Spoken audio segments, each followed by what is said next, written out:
Welcome to Finance in 5. Friends, I'm excited because as we know, the 13F filings for the final quarter Q4 of 2020 were published recently and can be found when you visit sec.gov. In today's video, I can bring you the latest glimpse into Scion Asset Management's public portfolio. And so you need to find special situations. It's how I've invested from the beginning. I'm looking for these special situations, these unique ideas. I have a strong feeling you're really going to enjoy today's video. Since there is so much to cover, we're going to break the update into bite-sized sections, each focusing on around 5 companies. Otherwise, the runtime would be at least 2 hours. In today's episode, we look at some of his biggest holdings. So these are the ones which he has the highest amounts of money invested into. As we rank order the investments by dollar amount invested, we discover pretty quickly that Burry has invested in excess of $100 million into just these top 5 companies in the form of either shares or call options. So that $100 million is just less than a third of Scion's capital. As it has played out, I just don't think that the recovery is going to be that robust. Of course, there are videos all over YouTube talking about how Burry made hundreds of millions from GameStop. Michael Burry has made an absolute fortune. If you don't know Michael Burry, he is this guy from The Big Short. While there's no denying he made a profit, it turns out that he sold at around $20 per share, which was before the recent run-up. Let's check out this quote that Burry made to shareholders in his fund in the early 2000s. As much as the fund is a value fund, it's an opportunistic fund, and as much as I enthusiastically explore the value of each business behind every stock, I seek the pockets of the market that are the most inefficient, the most temporarily imbalanced in terms of price. Whatever extra return this fund will earn will be born of buying absurdly cheap, rather than selling dearly smitten. I certainly have proven no ability to pick tops, and I do not anticipate attempting such a feat in the future. Rather, fully aware that wonderful businesses make wonderful investments only at wonderful prices, I will continue to seek out the bargains amid the refuse. Therefore, we have it, and this is what's interesting because Burry, even back then, 20 years ago, pointed out that he didn't claim to be able to time the top of a market, which is why it would be better for him, even in the case of GameStop, to have sold out having made $100 million as opposed to trying to time the top. A set of principles underpins his investment model, and that's what he's used on each occasion, and that's what he will transpose into future investments. Foregoing up to $900 million in GameStop profits is unfortunate, but we're unlikely to see the mild-mannered doctor getting upset about that.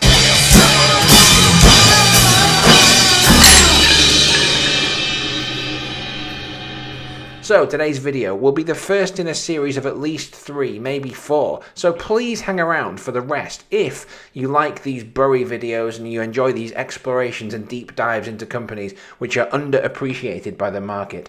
You're not going to want to miss the content we have for you. So the basic overview of what we will talk about here is that we'll look at the top few holdings in this video of Scion Capital, and then in future videos we'll go down the list and look at other companies in the same way. This means that as the videos go on, the capital allocation devoted to each of the companies decreases. But bear in mind, Burry still has millions invested in each company, so effectively they're all high conviction picks, regardless of investment size. As we'll see, it tends to be timing that is critical when it comes to Burry and his investing patterns.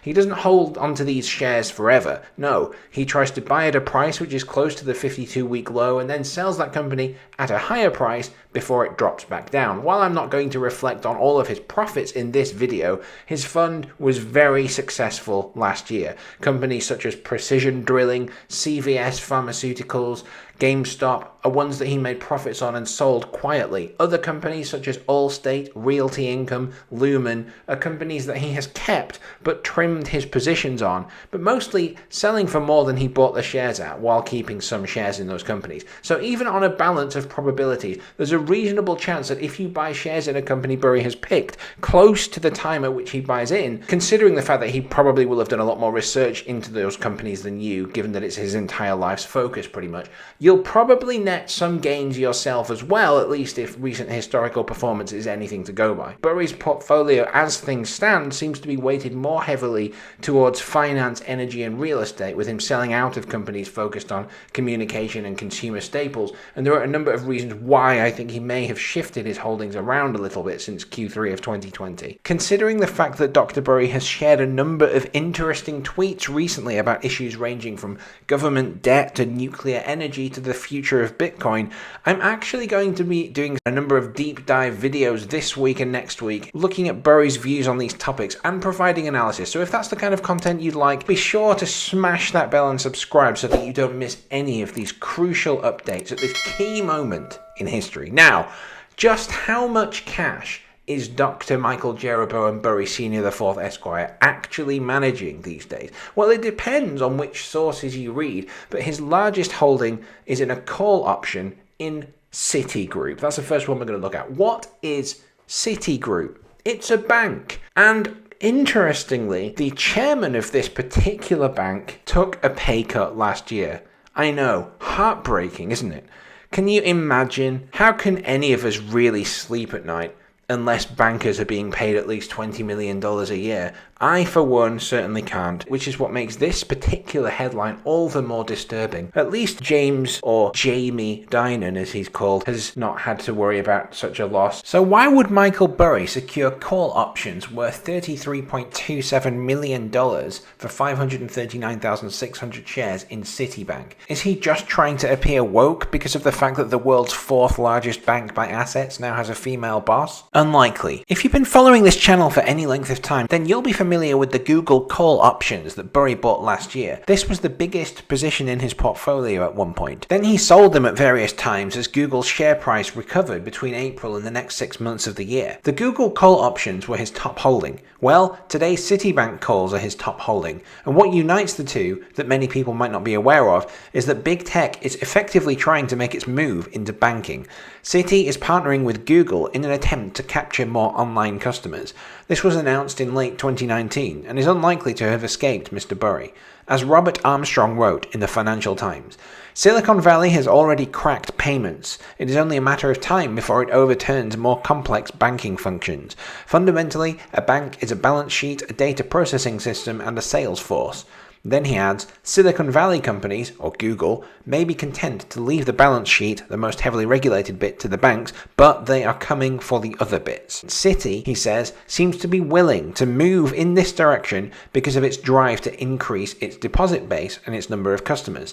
It's got a small physical footprint in the US, branches in just 6 strategic market locations, which is far fewer than JP Morgan and Bank of America. Through Citiplex accounts, we are leveraging the best of Citi and Google, combining Citi's banking know-how with Google's best-in-class user experiences and cutting-edge technology to drive a stream of new services and capabilities in our ecosystem. Citi's been trying with some success to increase deposits nationwide, but the road to more retail deposits has been difficult and it's been expensive. The partnership with Google, according to this journalist, may prove to be a cheaper way to gather deposits than the combination of channels Citi is trying now, even if Google, one way or another, takes a big cut of the money. In Asia, for instance, partnerships with tech companies are already a key part of Citi's retail operations.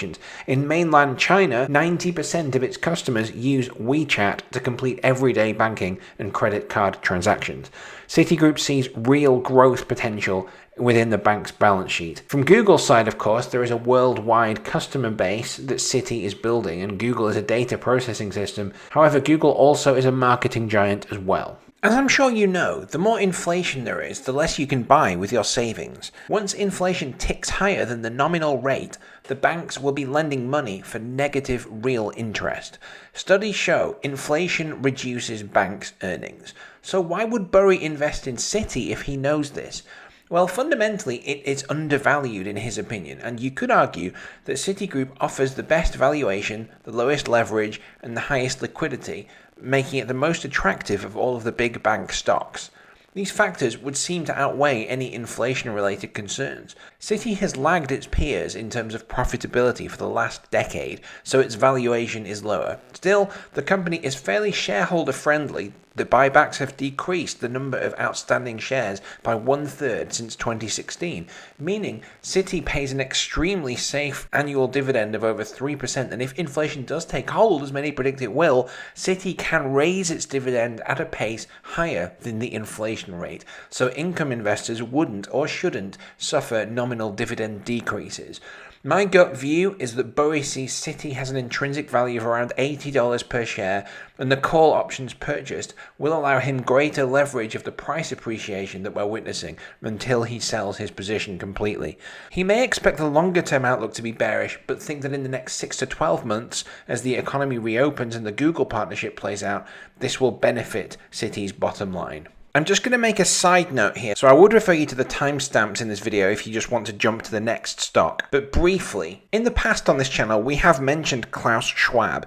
His 2018 book, The Fourth Industrial Revolution, is certainly a worthwhile read if you find yourself trying to envision what a post-apocalyptic hellscape will actually look like. If we are to take him at his word, companies such as Google will certainly make fortunes from tracking devices and from widespread implementation of digital currencies where they hope to replace the banks, because let's face it, if you own nothing, then you will also have no bank account and banks won't really be lending anymore. And since governments favour modern monetary theory, they'll just no longer need the banks to sell their debt to anybody, since there won't be any debt. The hidden reality behind the whole you will own nothing and be happy is that you also won't notice that every government has defaulted on its debts and is just rolling them over. It's a way of them collapsing under the weight of their unfunded liabilities without you actually realising that that's what's happened. But all of that is a side issue, and who knows whether or not the true horror of those thoughts will unfold in any way, shape or form. To return to the video. Company 2, Kraft Heinz. Michael Burry has over $20.439 million invested into call options in Kraft Heinz. Kraft Heinz is expecting to increase its marketing budget by 30% in the next 5 years, and its sales figures are already showing positive forward momentum. The company rallied after Burry's stake was revealed in February, and right now it trades over the counter at $38 per share, which is its highest share price in over 2 years. This sounds good, but as recently as May 2017, it traded at over $90 per share. Warren Buffett bought a stake in the company at its peak, blissfully unaware that he was about to lose $4 billion in a day when the share price of Kraft Heinz plummeted. The stock fell 25% more in February 2019 after Kraft Heinz wrote down billions in losses, cut its dividend by 36%, announced it had received a subpoena from the Securities and Exchange Commission relating to its accounting policies, delayed the filing of its financial results, and wrote down the value of its business by an additional $1.2 billion. But apart from these minor niggles, this was an excellent investment. Back in 2019, certain pundits began to question Buffett's mental faculties. Some wrote Kraft Heinz off as an expensive failure. But as Michael Burry himself so memorably opined, man is at his most creative when staring into the abyss. It seems the public humiliation brought about by a mass exodus of shareholders was a chastening experience for management, one which prompted the soul-searching necessary to turn the company around, as well as to bend the ear, and consequently the wallet, of Dr. Michael Burry. One thing that I find endlessly fascinating about the Kraft Heinz price rollercoaster of the last few years is the company's tirelessly optimistic approach to pushing forward in the face of overwhelming and sometimes all-encompassing evidence of abject failure. This slide, taken from the Heinz Investor Day 2020 presentation, shows us up close 5 approaches that the company is using to increase its success.